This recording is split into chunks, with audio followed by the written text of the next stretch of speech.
직접 안 오신 분들이 등록해놓고 안 오신 분들이 있긴 하지만 시간이 되기 때문에 그냥 시작하도록 하겠습니다.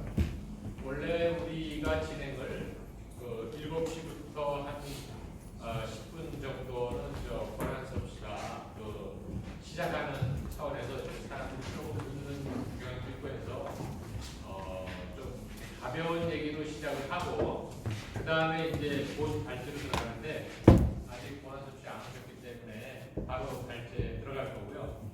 원래 발제를 한 15분에서 길어야 30분 이내로 이렇게 하고 여러분들의 의견을 듣는 게 우리 여러분들의 의견 그리고 토론 이런 게 우리의 진행 방법이에요. 여기서 다른 데처럼 강의를 듣는 게 아니고요.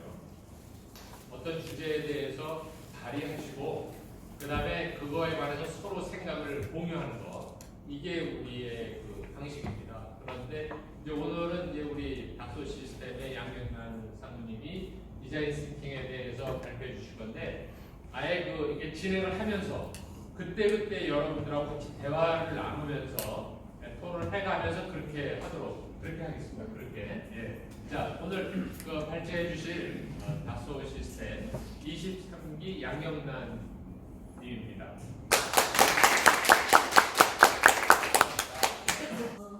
일단 짧게 제 소개를 드리면 저는 이제 LG 그룹에서 LG CNS하고 LG 전자를 다녔고요. 한 25년간 있으면서 기업용 IT 시스템 개발 한 6년 했었고 그다음에 LG 전자에서 업무 혁신을 한 6년 했습니다. 그리고 나머지 기간 한 13년을 이제 컨설턴트로 일을 했고요. 그래서 어찌 보면 이제 거의 제가 한 일을 이제 혁신이라고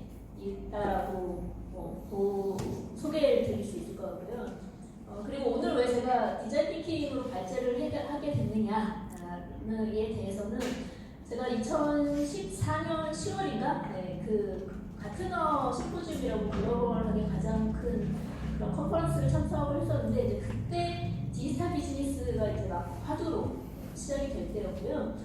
여기 계신 분들 이렇게 외국의 컨퍼런스나 아니면 또 외국 사람들 와가지고 하는 얘기를 보면 저희는 회사에서 다닐 때 그런 얘기 많이 했었거든요. 야, 쟤들은 되게 뜬금잡는 얘기만 하고 그래서 어떻게 해야 되는데 이런 얘기는 안 한다 라는 얘기를 했었는데 사실 같은 컨퍼런스도 비슷합니다. 되게 이렇게 막 우리가 갈 방향은 저거야 그런 정도만 얘기를 하는데 그때는 저는 좀 와닿는 느낌이 틀리더라고요. 그러니까 역시 우리가 가야 될 방향은 저거야 라고 했는데 그걸 향해서 어떻게 가야 될지를 굉장히 열정적으로 말을 하는 사람들을 보고 아 그래 우리도 저거를 배워야겠다. 그러니까 무엇을 할 것인가를 스스로 열정적으로 찾는 거 그런 게 필요하니까 그러니까 어떻게 하는데만 묻지 말고 그래서 이제 돌아와서 제가 그 디지털 관련된 컨설팅을 하려다 보니까 실제로 컨설팅에서 저희한테 요구하는 것도 많이 달라졌었어요. 그러니까 어떻게 하면 돼가 아니라 뭘 해야 돼. 4차 산업혁명, 디지털 트랜스포메이션 하면 돼. 그런 와중에 그 방법을 찾았던 게 저 역시 디자인 띵킹이었고 이걸 2015년부터 한 지금 4년간 해오고 있는 것 같습니다. 그래서 실제 혁신 과제에 적용을 하고 있고 제가 디자인 띵킹으로 이제 워크샵만 한 80회 이상을 한 것 같고요. 그래서 오늘은 근데 그 디자인 띵킹은 그 다른 데서도 들어보셨겠지만 사상이자 문화다라고도 하지만 또 하나는 스킬이기도 합니다. 근데 오늘은 그 우리 아이디어 네트워크 취지에 맞게 스킬이나 어떻게 해야 돼 이런 얘기보다는 좀 같이 얘기해 볼 만한 큰 얘기 좀 시작을 해보도록 하겠습니다. 진행할 꼭지는 이렇게 3가지고요. 3가지 질문을 한번 진행을 해보려고 하는데요. 디자인 띵킹이 도대체 왜 필요하냐? 그리고 뭐가 다르냐? 지금까지 여러 가지 그런 방법들은 다 비슷비슷한 것 같은데 그리고 마지막에 어떻게 하면 적용해야 되지? 이런 얘기를 제가 사실 장표는 좀 많은데요. 이렇게 툭툭 지나가고 하면서 좀 질문도 드리고요. 그리고 언제든지 치고 들어오셔도 좋을 것 같습니다. 여기서 잠깐 혹시 디자인 띵킹에 대해서 들어보시거나 아니면 워크샵 같은 거 해보시는 분 한번 손들어봐 주시겠어요? 시키지 않습니다. 네. 요 정도 계시죠?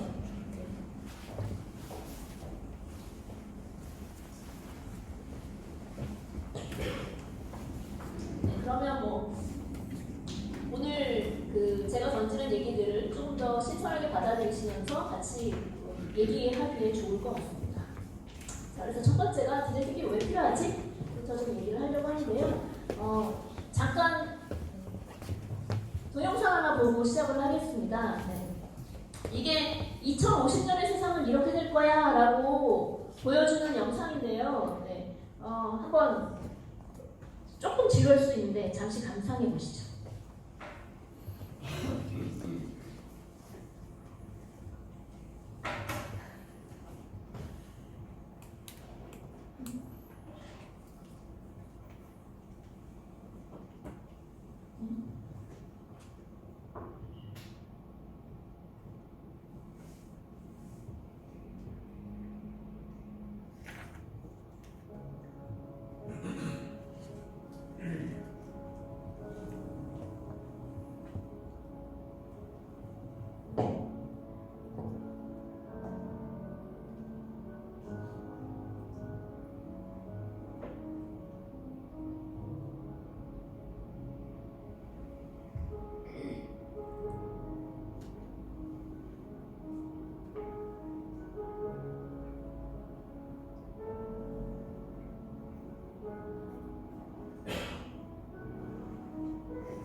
거라고 생각하십니까?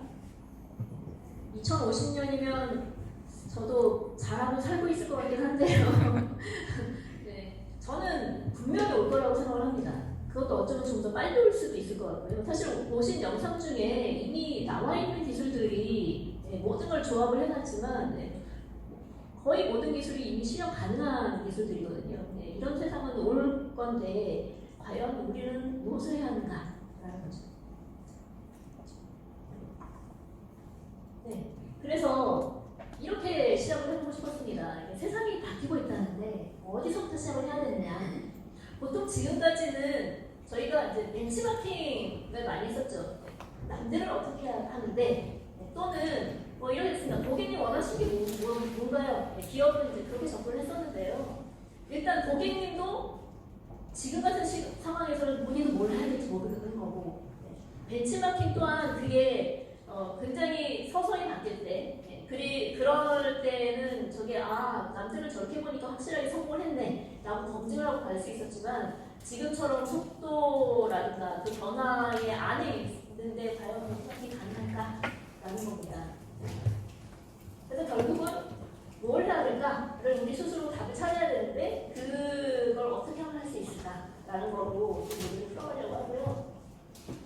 그리고 제가 좀 뭐 뒤늦게 읽긴 했지만 올 초에 이 책을 읽고 되게 공감이 되는 부분이 많았습니다. 그리고 특히나 우리나라의 대부분의 기업이 제조 기반인데 제조업이 어떻게 혁신을 다시 해야 되는가라는 것에서 이제 여기 이 책의 내용이 많이 공감이 됐었는데요.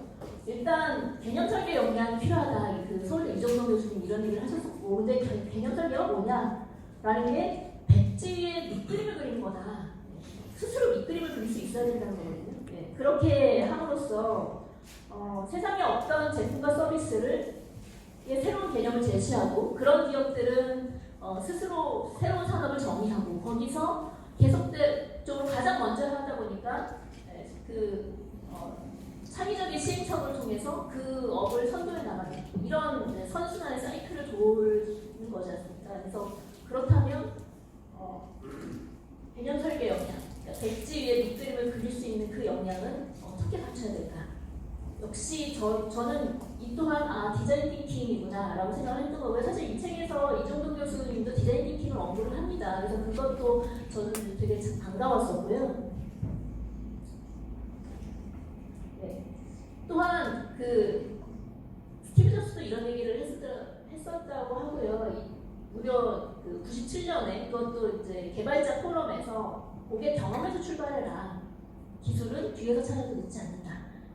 사람들 입장에서 얘기를 하라는 거죠. 그래서 제가 생각했을 때 실타래를 풀 방법은 사람 관점에서, 예를 들면 직원을 위한 업무 가치를 먼저 찾고 거기에 이제 기술을 입히면 그게 업무의 디지털라이제이션이고, 우리 고객의 미충족 가치를 먼저 찾고 거기서 기술을 입히면 그게 어떤 차별화된 디지털 솔루션이 될 거고, 아직까지 우리의 고객이 아니지만 아니면 아직까지 누구도 찾지 못한 그런 사람들의 잠재된 가치, 그거를 찾아서 기술을 입히면 그게 새로운 디지털 비즈니스고 이노베이션이다 라고 생각을 합니다. 그래서 여기서 이제 제가 벌써부터 그래서 우리가 디자인 띵킹이 필요한 것 같아요 라고 얘기를 했고, 사람의 경험에서 시작을 하라고 했는데 그게 무슨 얘기일까? 이 광고가요 그런 것들 좀 잘 보여준 것 같은데요. 잠깐 보시죠.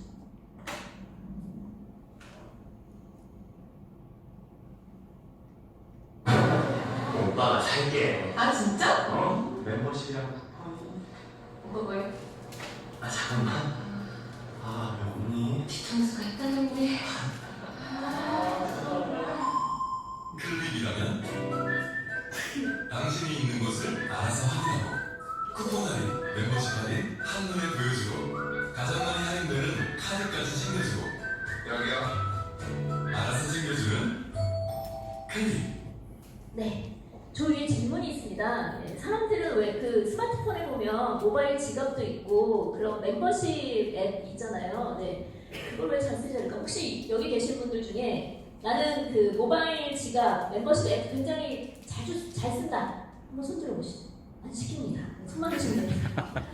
보세요. 거의 없으시죠. 근데 그것도 나왔던 주제였거든요. 근데 어려워서 불편해서라고 생각을 했었는데 사실 사람들은 그보다 더 어려운 일도 잘 해냅니다. 근데 왜 안 쓸까? 요 광고 보셨죠? 제가 어떤 점을 말씀드리려고 했을까요? 아무 말이나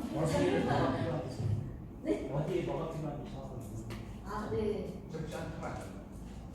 접시 타임이 안 나. 아, 직시사님 역시 그 기업에 계신 분들 다운 정제된 답변을 주셨네요. 네. 제가 여기서 말씀드리고 싶었던 그 장면은 뭐냐면 여자친구가 뒤통수가 따갑네 했던 겁니다.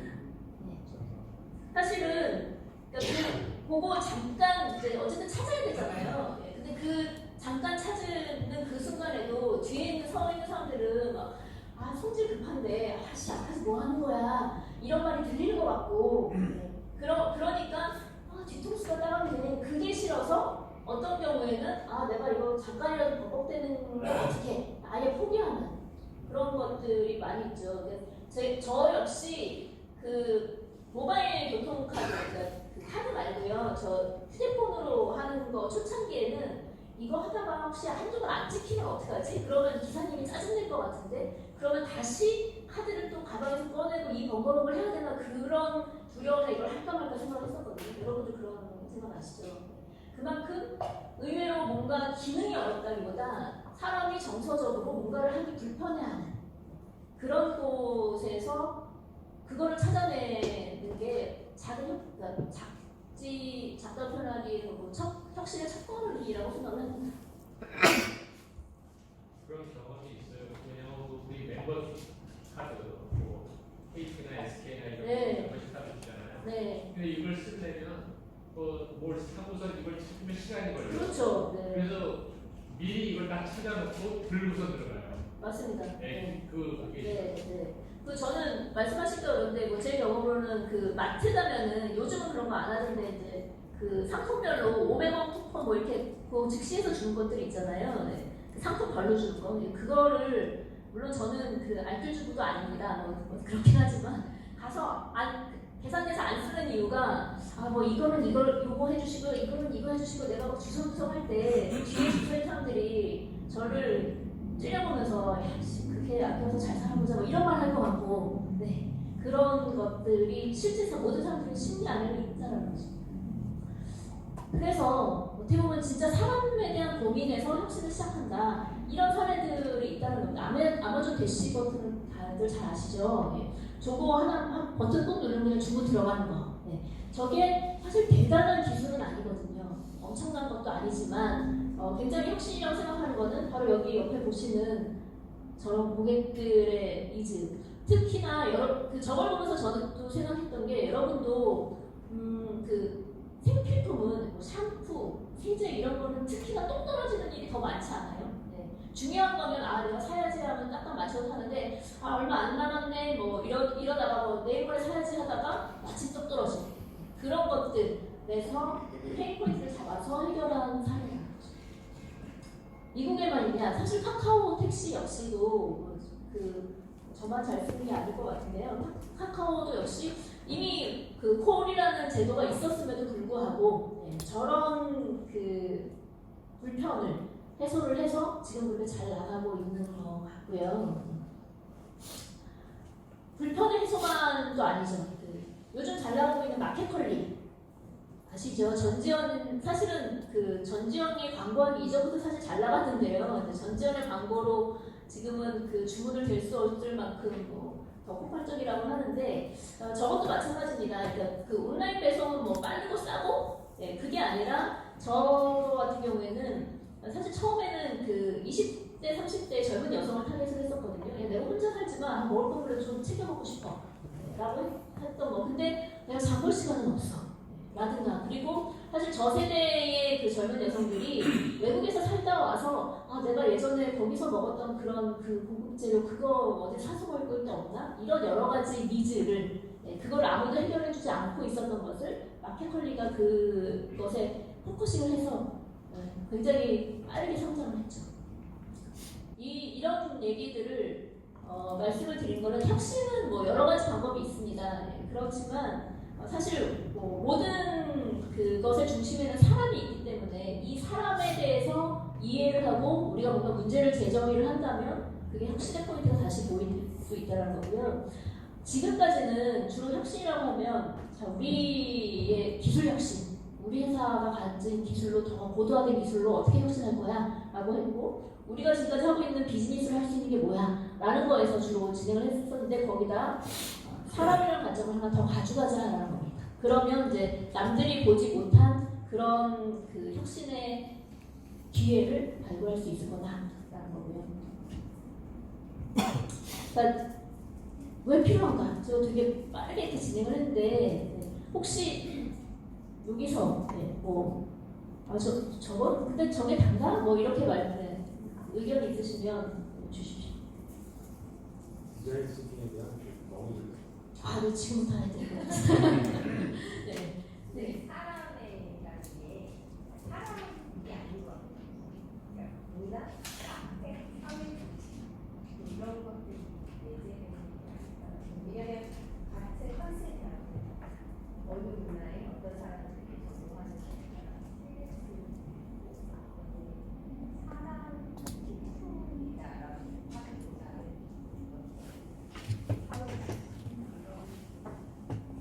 다른 분들 생각은 어떠세요? 네, 저도 동의를 하고요. 그래서 사실은 이제 실제로 디자인 띵킹에서 뒤에 전개를 하다 보면 이렇게 얘기를 합니다. 그러니까 사람이라는 게 되게 복잡한 대상이거든요. 그리고 같은 사람이라도 상황에 따라서 다른 행동을 합니다. 제가 아까 말씀드린 것처럼 자기 뒤에 줄이 쫙 서 있을 때는 나 괜히 그 앞에서 버벅대기 싫어 해서 그렇게 넘어가지만 아무도 없다, 혼자 있다. 뭐 예를 들면 요즘 집에서 뭐 여러 가지 기계들 쓰시는데 그 커피 머신? 네, 이것도 뭐 스틱까지 해가지고 뭐 내려 먹고 하는 거 그렇게 간단하지만은 않잖아요. 원터치로 다 되는 건 아니잖아요. 그런 거는 자기 혼자 집에서 했을 때 굉장히 잘하거든요. 네, 그래서 말씀대로 그 사람이 처해 있는 상황과 문화와 사회에 따라서 사람들이 다른 행동을 하기 때문에 그 전반적인 거를 이해를 해라 라고 얘기를 하고 있습니다. 네, 그러면 지금까지 제가 아이디어 네트워크에 그래도 와서 열심히 들었었는데요. 이렇게 회장님께서 계속 발제를 하고 막 디스커션 해라 라고 하셨지만 그렇게 잘은 안 되더라고요. 네, 게다가 초반부니까 제가 좀 더 진행을 하면서 중간에 언제든지 질문이나 이렇게 얘기해 주셔도 좋습니다. 이 뭐가 다른가? 라고 얘기를 좀 해보겠습니다. 질문하시는데 디자인 띵킹의 정의는요, 뭐 다른 여러 가지 정의가 있지만 사실은 이 아이디어라는 회사의 CEO인 아이디어가 이제 얘기를 하면 사실 굉장히 유명해졌습니다. 비즈니스적으로. 그래서 이 사람이 얘기를 한 거는 여기 디자인이 붙은 이유는 디자이너들이 하고 있는 방식을 차용했기 때문에 디자인이 붙었어요. 근데 그 디자이너들이 되게 감수성도 있고 창조적인 작업 방식으로 일을 하더라. 그래서 그것들을 잘 차용을 하면 사람들의 니즈를 비즈니스로 할 수 있는 가치와 기회로 만들어낼 수 있더라. 그래서 이 접근법을 디자인 띵킹이라고 합니다. 아이디어에 대해서 아주 아시는 분 들어보신 분?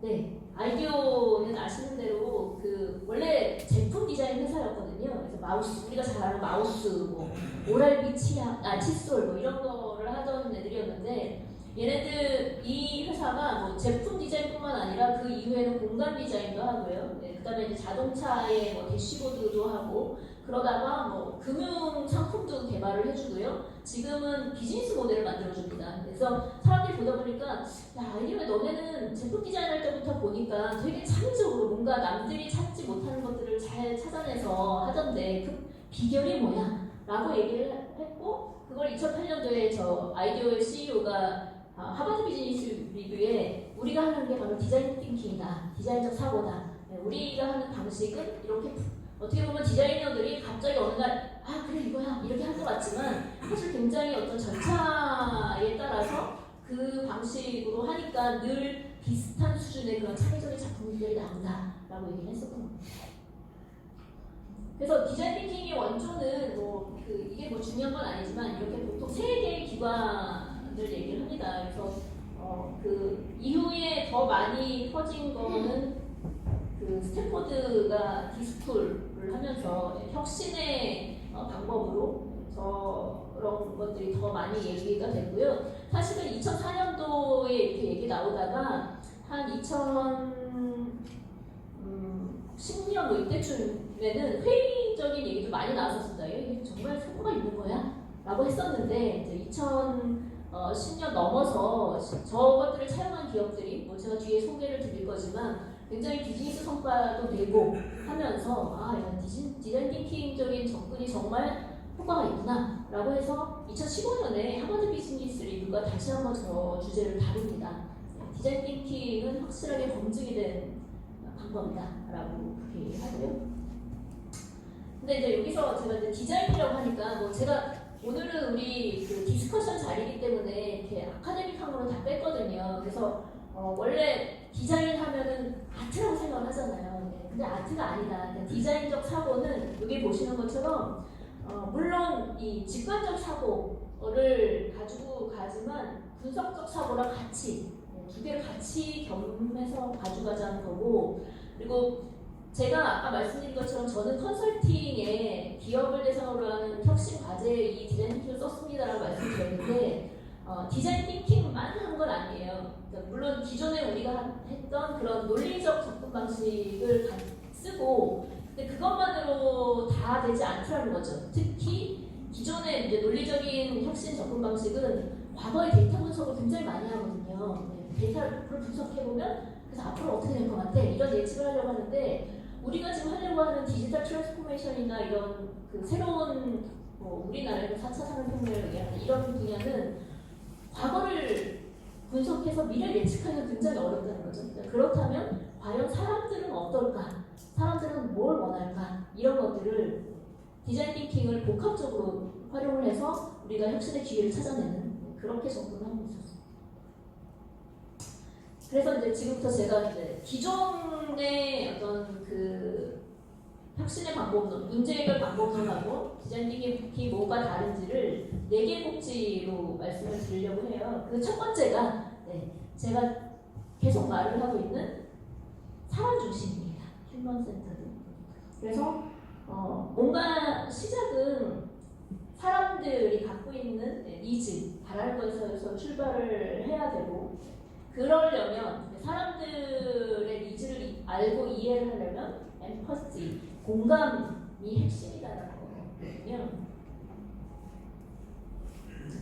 그래서 그 사람을 그러면 어떻게 공감하는데 원래 공감 능력이 뛰어난 사람도 있고요. 그렇지 않은 사람도 있습니다. 그래서 알아서 잘하라는 기보다는 여러 가지 사람을 공감할 수 있는 방법들이 있다.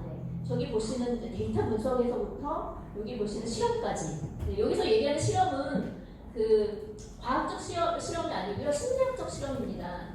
그 왜 EBS 같은 데 보시면 뭐 그런 프로가 굉장히 많잖아요. 그러니까 뭐 예를 들면 두 그룹을 나눠서 처음에 아무 말도 안 하고 한 그룹에는 무슨 슬픈 영화를 보여주고 한 그룹에는 아무 영화를 안 보여준 다음에 같은 질문을 했습니다. 그랬더니 사람들의 대답이 다르게 나왔습니다. 라는 그런 식의 그 심리적 실험을 얘기하는 거고요. 자, 그러면 저 중에서 어떤 게 제일 쉬울까요?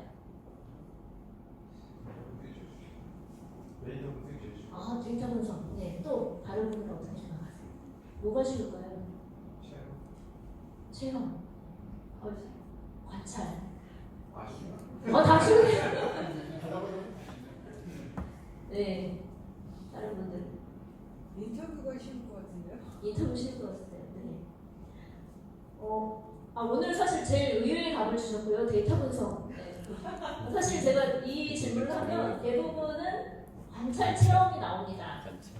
왜냐면 뭐 제 생각하기에는 눈이 있는데 못 보겠어? 라는 거고 체험은 뭐 직접 해보라는 거지. 라고 생각을 하시기 때문에 쉽다고 얘기를 하시는데요. 정답은 맞습니다. 왜냐면 그냥 우리가 기업에 대부분 이제 기업에 계시니까 기업에 있다라고 생각을 하시고 뭔가 혁신과제 아니면 뭐 할 때 관찰 체험 이런 거 거의 못 하시거든요. 일단 있는 데이터부터 분석을 하고 그렇게 하시는데 저기부터 이쪽이 그 쉬운 거고 그럼에도 불구하고 디자인 띵킹에서는 저 인터뷰와 관찰과 체험을 그러니까 데이터 분석에 그치지 않고 최소한 저 체험까지는 꼭 해야 된다. 그래야 우리가 의미 있는 사람을 공감을 하고 뭔가 의미 있는 인사이트를 찾아낼 수 있다라고 말씀을 드리고 있어요. 네. 그렇다면 이제 저 각각이 뭔가 조금 더 말씀드릴게요. 일단 그 디자인 थि킹의 인터뷰는 그 공감 인터뷰입니다. 여러분 기업이나 뭐 이렇게 그 하시면서 인터뷰를 많이 하셨을 텐데 사실 우리가 지금까지 하는 인터뷰는 굉장히 그 논리적인 인터뷰거든요. 그래서 인터뷰를 하려면 제일 먼저 뭘 한다? 설문을 준비한다. 네. 그 설문은 대부분 우리가 알고 있는 가설에 의해서 아 요거만 확인하면 답이 나올 거야 라고 하고요. 그래서 그걸 인터뷰를 하면 대부분 팩트 확인에 그치죠. 아 그래 역시 내 가설이 맞아 틀려 라는 건데 여기 디자인 थि킹의 인터뷰는 저렇게 이야기를 하듯이 해서 내가 예상치 못한 얘기를 드러내는 겁니다. 끌어내서 아 저 사람이 의외로 정말 하고자 하는 게 이런 거구나 이런 얘기를 드러내는 과정으로 하기 위해서 여기 보시면 실제로 관계 형성을 하고 이야기를 끌어내고 네, 감정을 탐구하고 네, 이런 과정이 좀 필요하다는 거고요. 이거 역시도 어떻게 보면 이제 연습이 좀 필요한 그런 거고요. 두 번째는 이제 관찰인데 인터뷰는 잘해도 되지 않을까라고 생각을 합니다. 근데 이제 인터뷰는 여기 보시는 것처럼 보통 저기 보시는 그대로죠. 그러니까 예를 들면 특히나 단적으로 인터뷰를 해주시는 분이 하고 싶은 말을 본인이 스크린에서 충분히 할 수 있습니다. 그리고 많이 겪어보셨겠지만 그 특히나 이제 기업에서 우리 사회생활을 하면서 만나는 사람들은 대부분 좀 비슷하세요. 그래서 그동안 굉장히 많이 논리적인 사고가 연습이 돼 있기 때문에 아 그래 내가 여기서 핵심만 얘기해줘야 되지 라고 해서 거의 쳐내고 중요한 거 핵심만 툭툭툭툭 얘기를 해주거든요. 근데 그렇게 듣고 보면 대부분의 인터뷰는 비슷합니다. 사람의 생각하면 비슷하죠. 그렇기 때문에 예전에는 몰랐던 그런 것들 찾아내기가 굉장히 어렵거든요. 네, 그래서 관찰을 하는 겁니다. 보면 그도 모르게 습관적으로 하는 행동이라든가 네, 의외로 보다 보면 특히 제3자가 보다 보면 이상하다. 저기서는 왜 굳이 저 루트로 하지? 라든가 네, 그런 의구심이 들고 보이지 않는 말로는 들을 수 없는 것들을 찾아낼 수 있다는 거죠. 특히나 이제 너무 당연하다고 생각하는 거 그거를 찾아내는 게 이제 관찰의 효과라고 생각합니다. 여기서 하나 더 질문 드릴게요. 두 가지 그 건전지가 있습니다. 네. 또 저 브랜드 건전지 주로 사시는 분. 왜 이렇게 대부분 적어줄 때. 네. 그 다음에 중국, 네, 이쪽 건 주로 사시는 분. 네, 알뜰파들, 네, 있으십니다. 네. 요 정도 비율이 되거든요. 실제로 설문을 해보면 지금 보시는 거 비슷하게 네, 답이 나온다라고 합니다. 근데 마트에 가서 관찰을 진짜 해봤대요. 네, 그랬더니 관찰해보니까 역시 사람들이 저걸 더 많이 사가라는 거죠. 근데요, 마트에 제일 한가한 시간대가 혹시 언제인지 아세요? 대형마트의 한가한 시간대는 저녁 시간입니다. 사람들이 저녁 먹기 전까지 쇼핑을 하고 저녁 먹고 나서 또 쇼핑하러 나오고 이러거든요. 그래서 그 저녁 시간대쯤 사람이 별로 없을 때 저 건전지 코너에서 이렇게 지켜보니까 의외로 와가지고 건전지 코너 보통 렉이 이렇게 있어서 쭉 꽂혀 있죠. 그래서 앞에서는 그냥 쭉쭉쭉쭉 뽑아갔는데 의외로 그 앞에서 서성서성이다가 이 싼 것도 좀 이렇게 가격도 보고 그러다가 요거를 사가는 사람이 더 많아지더라는 거죠. 그거는 남이 안 보니까 얘는 도대체 가격은 어떻게 되는 거야? 뭐야?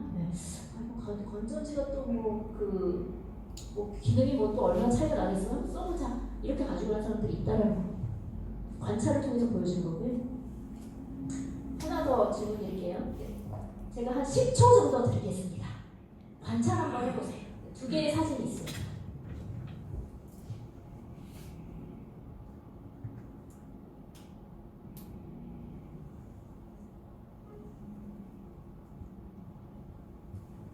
네, 뭘 관찰하셨나요?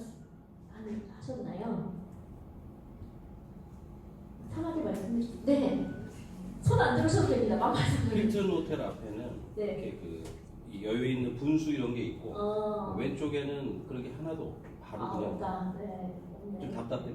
답답하다. 네. 또 동양식도 뭐라고 써야지. 동양식으로 서양식으로 네, 이런 걸 보셨어요. 사진을 호텔 안에서 찍은 거 하는 아예 방장에서 네. 이런 답도 또 처음인데. 오후에 찍은 거랑 밤에 찍은 그렇죠. 우리 오른쪽은 한 2주 들어가는데 왼쪽은 2시간. 네. 그 두 개를 보여드리면요, 의외로 비교 관찰을 많이 하십니다. 네. 근데 저거의 공통점을 관찰한 사람이 있어요. 네. 보고 같은 호텔이다. 네. 저 호텔 두 개를 보고요. 이걸 본 사람이 있습니다. 저거 완전 특급 호텔인데 불이 다 꺼져 있네. 야, 저렇게 방이 다 비어 있으면 야, 저 사장은 지금 속이 엄청 쓰리겠는데? 저 왜 다 불 꺼져 있어? 이거를 본 사람이 있는 거죠.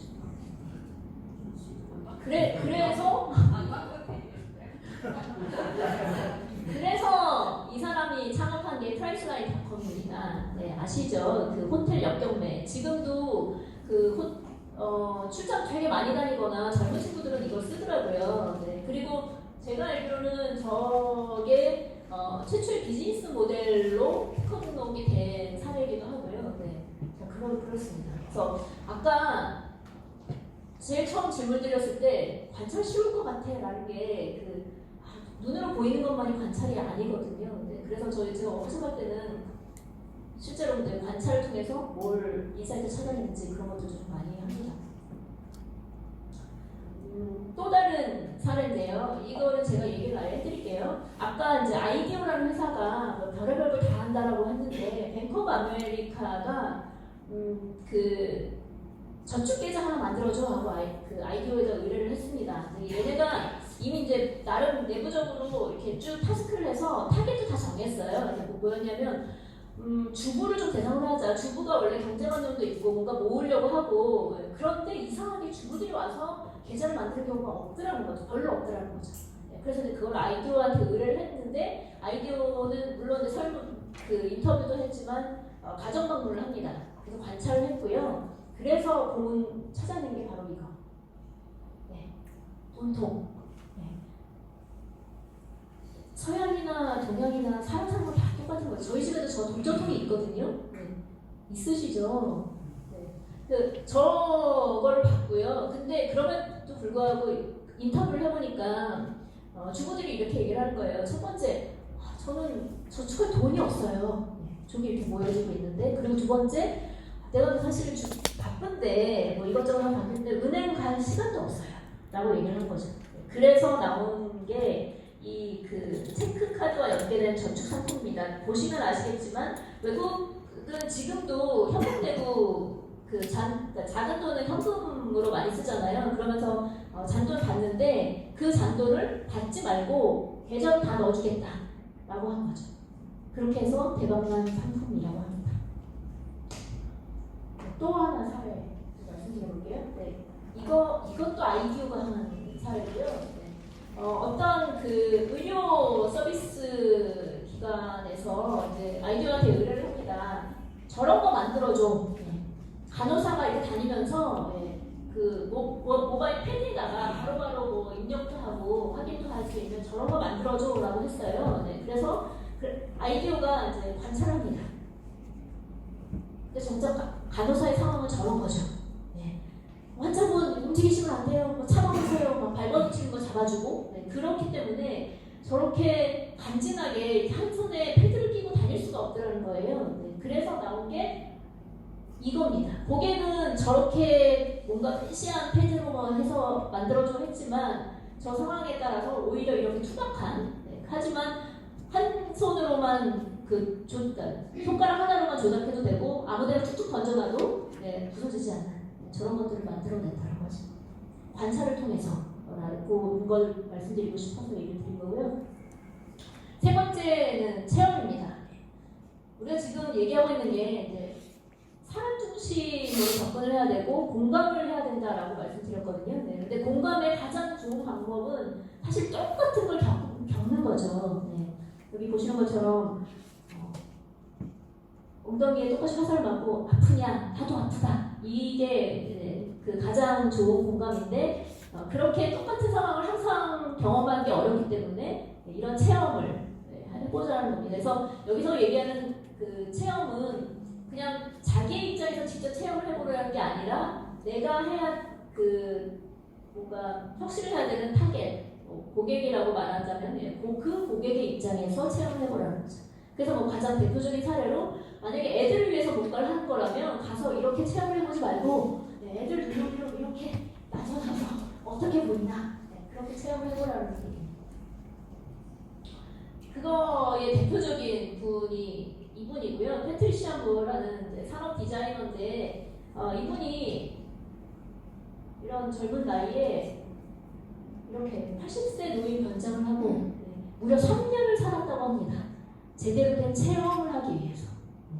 그래서 그리고 이분은 이제 산업 디자인도 전공을 했지만 그 이후에 뭐 생체학이라든가 심리학 등을 통해서 사람을 좀 더 잘 이해할 수 있을 수 있었고요. 그렇게 해서 디자인해놓은 게 굉장히 많죠.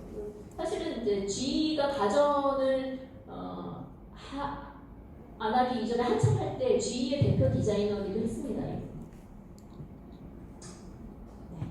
그래서 여기까지 제가 좀 빠르게 얘기했는데 디자인 थि킹의 첫 번째는 사람 중심의 사고를 하는 거고 사람들이 진짜 뭘 원하는지를 알아내는 거라는 건데요. 혹시 이분 아시나요? 이분은 사실 디스럽티브 이노베이션, 파괴적 혁신의 창시자입니다. 그래서 한때는 파괴적 혁신 이런 얘기 되게 많이 나왔었는데 굉장히 개념이 어려워서 이렇게 죽었거든요. 근데 이분이 이제 그거를 생각하시고 야 이게 아니라 내가 하우투를 얘기를 해야겠다 해서 이제 잡스 투 비 던이라는 사람들은 뭔가 하고 싶은 게 있기 때문에 물건을 사던 뭔가 서비스를 받던 하는 거다. 그래서 사람들이 정말 하고 싶은 게 뭐냐 그거를 찾아내라. 그게 혁신의 포인트다라고 얘기하는데 결국 디자인 थि킹적인 사고 접근법은 똑같죠. 그러고 있습니다. 다른 얘기. 네. 가보겠습니다. 이 앞에서요. 사람들이 물건을 살 때 그 물건 자체를 갖고 싶은 게 아니라 그 물건을 가지고 뭔가를 하려고 하는 거야. 그거를 찾아라라고 얘기하는데 이 얘기 했을 때 누군가 그 얘기 하셨거든요. 명품 가방은 아니다. 그 물건을 갖기 쉽기 때문에 가는 거다라고 얘기를 하는데 그거 역시도 사실은 그 명품 가방을 통해서 내가 갖고 있는 재력과 사회적 위치를 뭔가 보여주기 싶기 때문에 그게 바로 그 사람의 자비였을 거라고 생각을 합니다. 두 번째는 이제 되게 좀 창의적으로 접근을 하라는 건데요. 여기서는 이제 통합적 사고가 핵심이다라고 하는데 한 가지 말씀드리고 싶은 거는 통합적 사고가 뭘까라는 겁니다. 이게 저도 처음에 접근할 때 조금 이해가 안 됐던 건데요. 왜냐하면 우리가 회사에서 뭔가를 하려고 하면 이렇게 간단하게 일하지 않거든요. 예를 들면 이렇게도 보고 저렇게도 보고 이런 분석도 하고 저런 분석도 보고 되게 다각적으로 하고 결국 이게 통합적 사고가 아닌가? 라고 생각을 했는데 여기서의 통합적 사고는 그거와는 다릅니다. 그래서 제가 말씀을 드리자면 생각의 차이를 만든다라는 저 책에서 얘기를 했는데요. 단적으로 이런 겁니다. 자, 지금까지는 사람들이 대안을 만들고 둘 중에 하나 선택하자 이렇게 접근을 했었는데 대부분 근데 그게 아니라 각각의 대안이 갖고 있는 장단점, 특히 단점을 다 그럼에도 불구하고 해결할 수 있는 그런 답을 내기 위해서 더 창의적으로 생각하고 여러 사람의 의견을 모으고 그렇게 가라는 거거든요. 그래서 여기 보시면 우리가 일반적으로 전통적 사고와 통합적 사고를 좀 나눠봤는데요. 위에를 보시면 우리가 늘 하는 겁니다. 일단은 여러 가지 예외 상황은 제외하고 인과관계를 파악한 다음에 이게 근본 원인이구나. 그러면 그걸 할 수 있는 해결 방안을 1안, 2안 만들어서 둘 중에 하나가 장단점 다 있지만 하나만 선택해. 라고 했다면 디자인 थि킹에서는 뒤에 보시는 것처럼 예외라고 보여질 것까지 다 끌어모아서 어쩌면 그 예외라고 생각했던 게 진짜 원인일 수 있거든요. 특히 사람 관점에서 보면 그런 것들 다 가지고 문제를 해결을 하려고 노력을 해야 하는 겁니다. 그렇기 때문에 이제 다양한 시각의 참여자들도 더 필요한 거고요.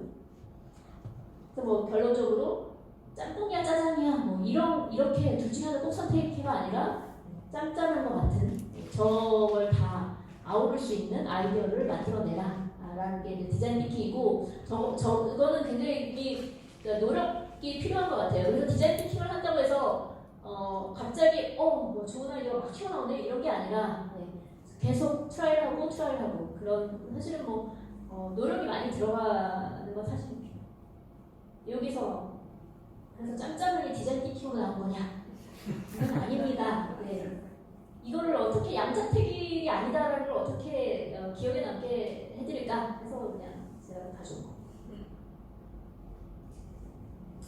네, 그 아이디어 창의적인 아이디어 관점에서 그 아인슈타인이 이런 얘기를 했다라고 하죠. 이거를 우리말로 하면 그 첫 번째 나온 아이디어가 뭔가 이상하지 않으면 그게 망한 거야라는 거죠.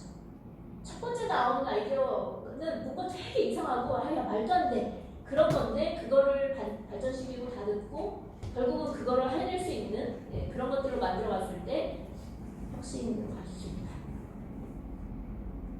세 번째는 그 말하지 말고 빨리 보여줘라 라는 거고요. 여기서는 프로토타입을 빨리 만들어봐야 라는 거고 뭐든지 대부분 첫 번째는 다 실패합니다. 그렇죠. 그렇기 때문에 그 첫 번째를 빨리 겪으라는 거죠. 첫 번째만 실패하는 거 아니고 보통 첫 번째, 두 번째, 세 번째 앞에는 다 실패하겠죠. 그 과정을 빨리 먼저 겪는 게 먼저 성공을 하는 방법이다. 혹시 이 이야기 아시는 분? 네, 아시는 분이 몇 분은 계신 것 같습니다. 요 이야기는요.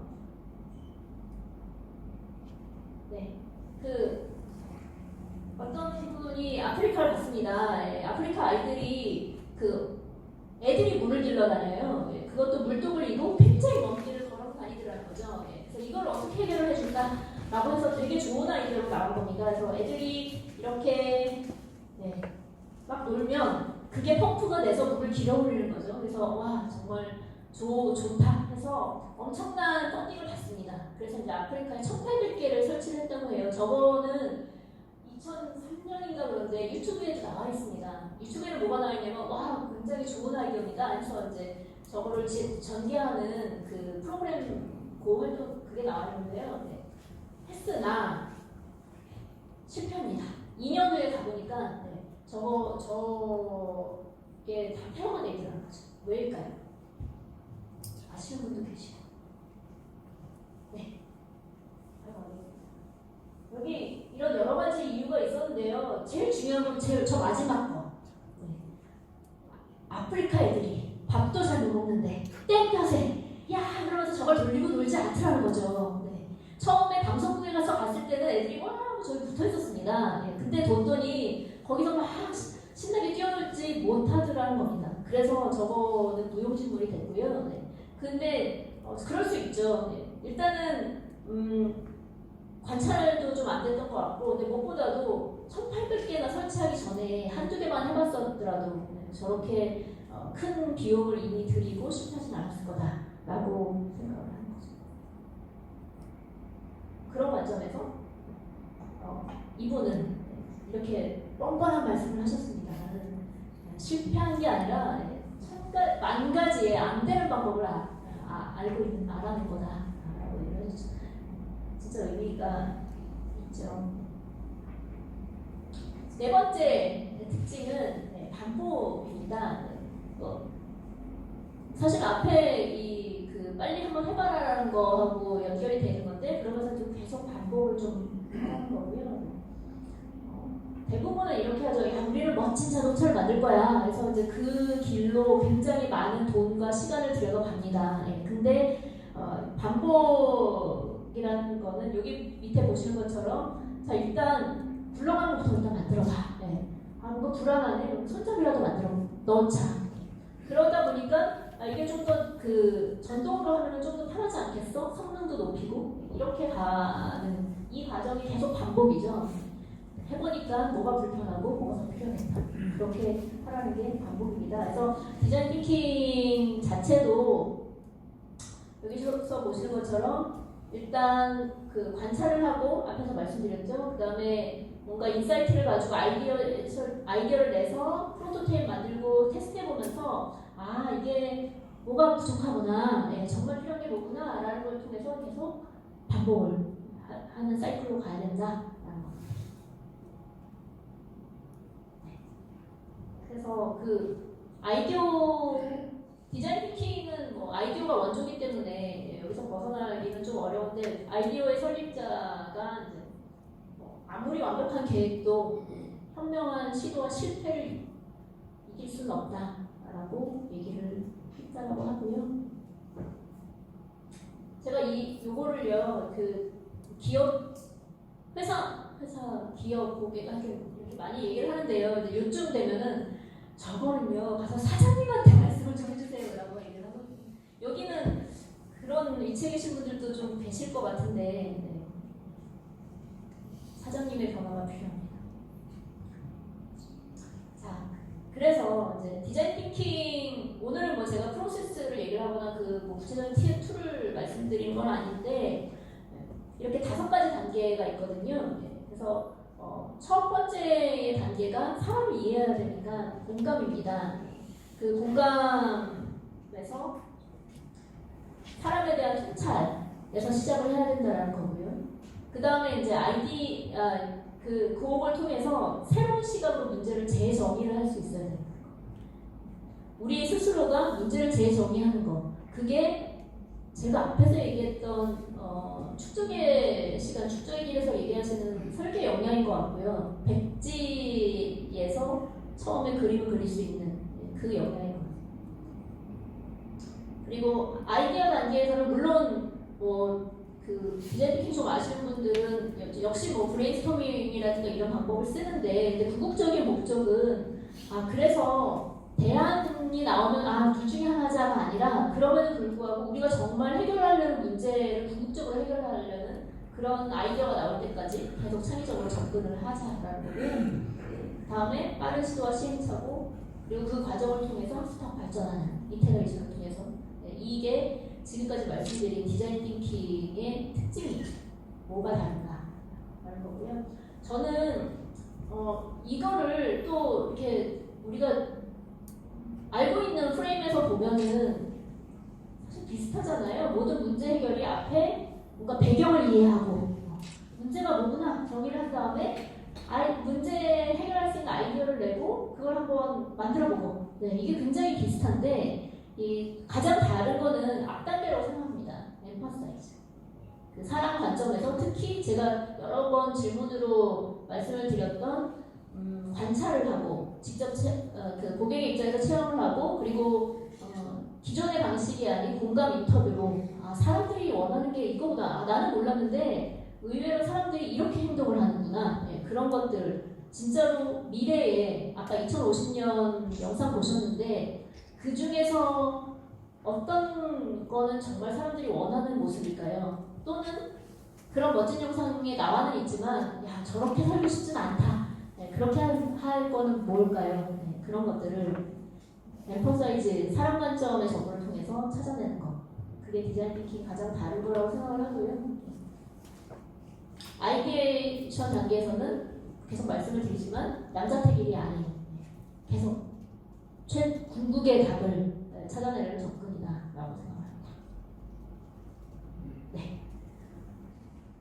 그러면 혹시 질문 없으시면 또 쭉 넘어가 보고요. 나중에 뒤로 얘기를 해보겠습니다. 어떻게 적용할 수 있을까 하는 여러 가지 기업들의 사례를 얘기를 했는데요.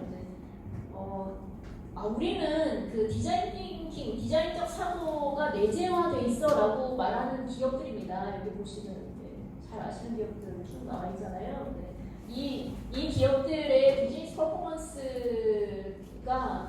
그 S&P 500대 기업 보다도 저렇게 보시면 좀 2배 이상을 보여주더라는 거죠. 그래서 뭐 사실 저 시점에 딱 맞물려서 2015년에 이제 하버드 비즈니스 리뷰에서 디자인 थि킹은 정말 효과적인 혁신 방법이다라고 얘기를 하기도 했고요. 그 첫 번째 대표적인 사례는 아실만한 분 많이 아십니다. G 헬스케어. G가 디자인 थि킹을 적용해서 저는 의료정책을 혁신했다라고 했는데요. 이렇게 안 넘어가고 이 얘기를 좀 해드리고 싶어요. G가 보니까요. 저 MRI 촬영 위해서 제일 힘들어하는 거 환자가 어린이더라 어쨌든. 네. 거기서 막 발버둥 치고 울고 그래서 사실 대부분은 안정제를 놓는데요.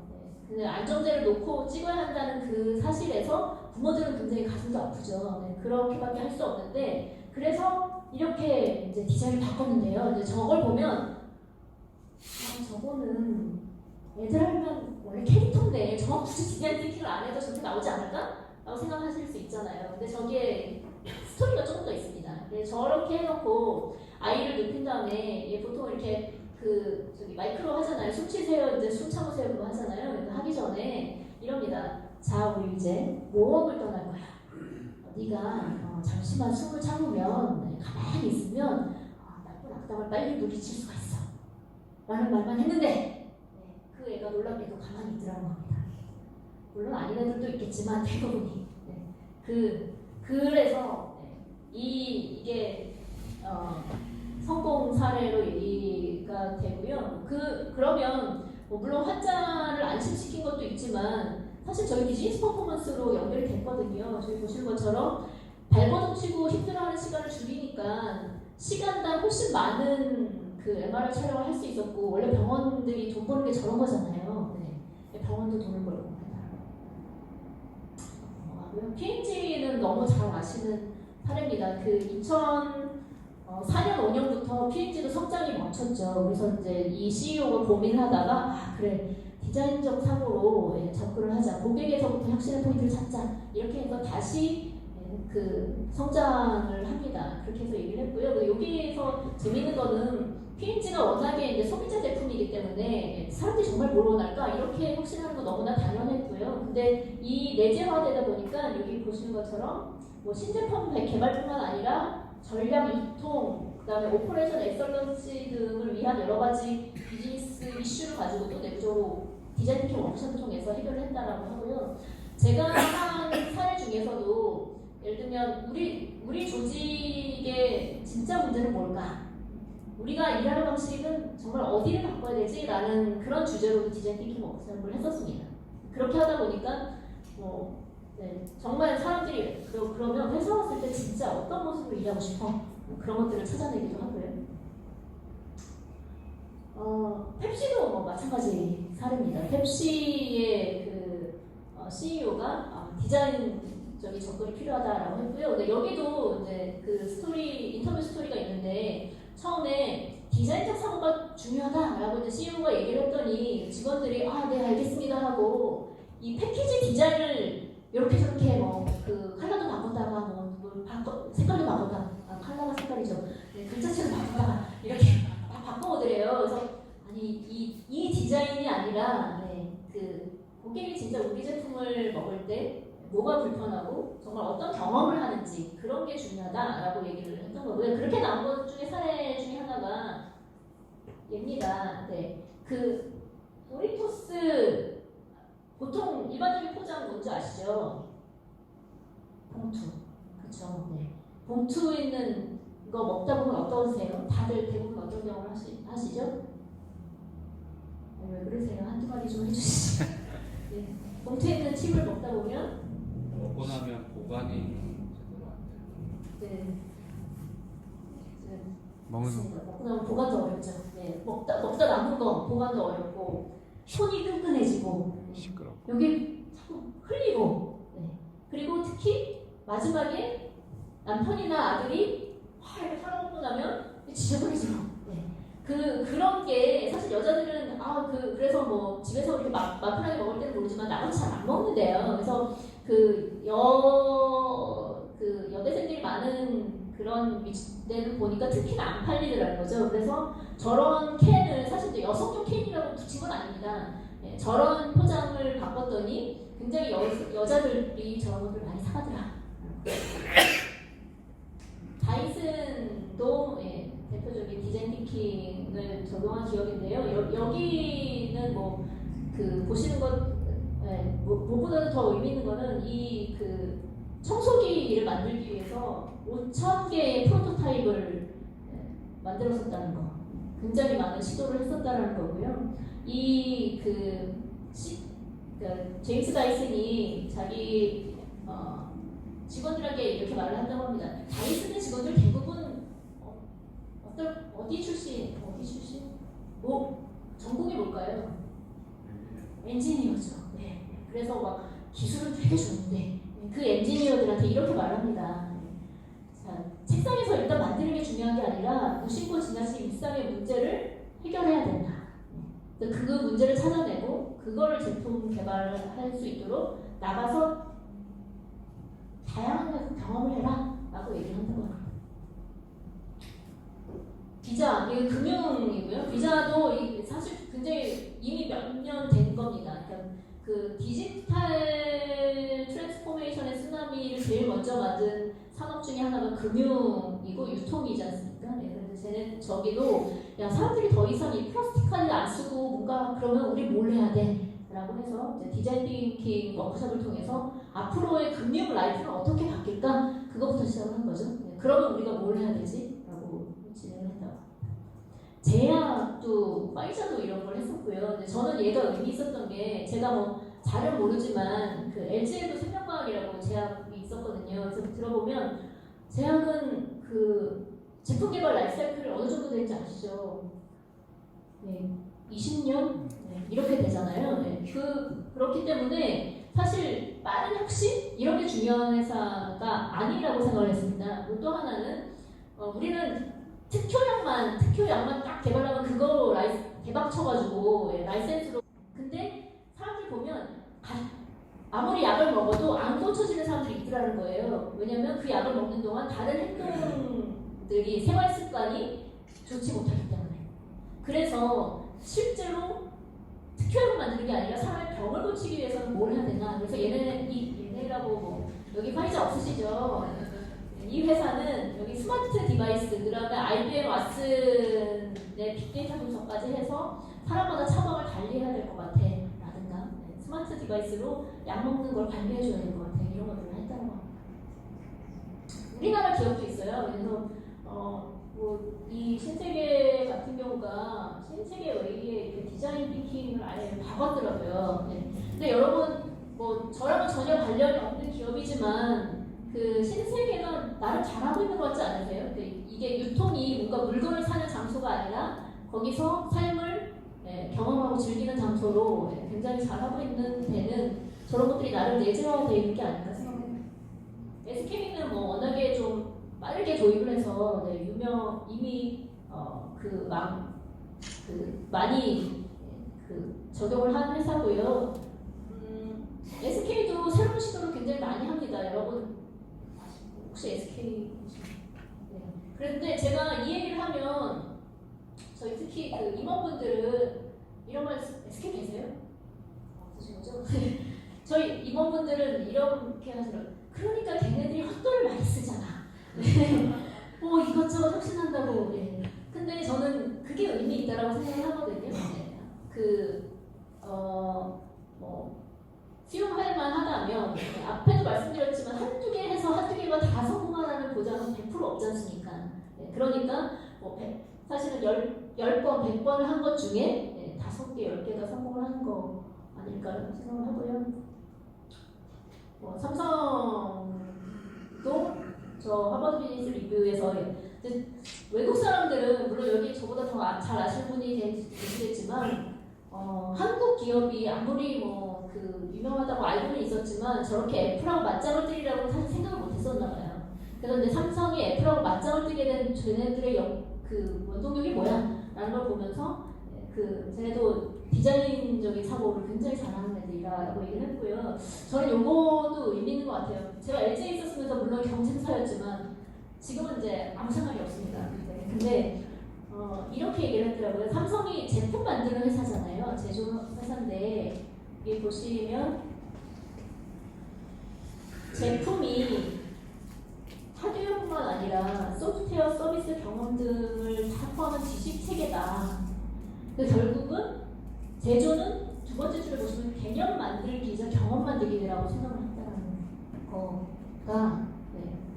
물론 저렇게만 말하고 안에서 어떻게 듣고 있는지는 모르겠지만 네. 저런 그 생각을 갖고 있다는 거, 저런 방향성을 갖고 있다는 게 의미가 있다고 저는 생각하고요. 자, 그래서 시간이 다 왔습니다. 네. 어떻게 적용할까? 다른 회사들, 그것도 되게 유명한 회사들, 네, 글로벌 기업들 이렇게 말씀을 드렸는데요. 앞에서 이제 제가 디자인 티킹의 5단계를 디스쿨의 프레임워크로 말씀드렸고, 요거는 이제 아이디어가 얘기하는 디자인 티킹의 5단계거든요. 근데 사실은 똑같습니다. 여기 보시는 것처럼 공감을 통해서 디스커버리, 그러니까 뭔가 탐험을 좀 해봐라. 사람들이 어떤지. 네, 탐험을 하고 그거를 해석을 해내고 진짜 문제는 이거구나. 사람들이 원하는 건 이거구나. 그 다음에 이제 그걸 가지고 문제를 재정의했으면 아이디어를 내고 그걸 빠르게 실험을 해보고 확장시켜라. 그래서 이제 결국 같은 얘기인데요. 여기서 말씀드리고 싶은 거는 지금까지 우리는 주로 여기서 이렇게 시작을 한다는 거죠. 네. 자, 우리 혁신을 해야 돼. 다 모여. 아이디어를 해봐. 이러잖아요. 네. 없어? 그러면 다음 주까지 각자 인당 2개씩. 네. 이렇게 해서 모인 거는 이건 예전에도 다 나왔던 거잖아. 라는 거죠. 네. 그래서 시작점을 저렇게 바꾸자는 겁니다. 네. 자, 사람들이 진짜 원하는 건 뭘까? 미래가 되면 디지털 트랜스포메이션, 디지털 세상이 오면 사람들은 어떻게 살게 될까라는 것을 상상하고 그 안에 니즈를 파악을 해서 그러면 우리가 뭘 해야 될까라는 것을 정의한 다음에 이제 아이디어를 내는 거 가야 될 거라는 거. 저는 오늘은 말씀드리고 싶었던 키워드는 결국 이거고요. 사람에 대해서 탐험을 좀 하고 하는 것으로 시작해 보십시오라는 거고요. 여기까지 말씀을 드렸고. 자, 이제 디스커션을 해보시죠.